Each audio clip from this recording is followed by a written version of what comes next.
Hello everyone, আসসালামু আলাইকুম। আজকে সানানের স্কুল আপনাদের সাথে শেয়ার করব। ওদের স্কুলটা কত বড় আর কেমন সেটাই আজকে দেখাবো। কেন সানান প্রত্যেকদিন স্কুলে আসার পরে কান্না করে সবকিছুই আছে এই ভিডিওতে।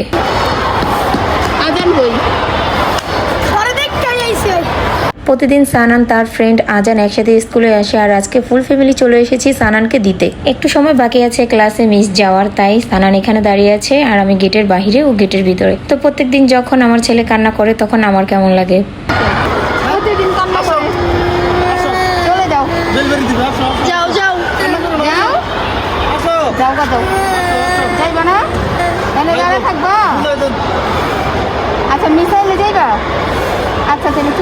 ছেলের কান্না দেখে যেতে ইচ্ছে করে না, তারপরও কি করব, যেতে তো হবে। আসলে মনে হচ্ছিল যে ওকে মনে হয় আমি রেখে চলে যাচ্ছি আর কখনো আসবো না। ওদের স্কুলটা কিন্তু বিশাল বড় আর মাঠটাও অনেক বিশাল আকৃতির, আবার অনেকগুলা আলাদা আলাদা ভবনও আছে।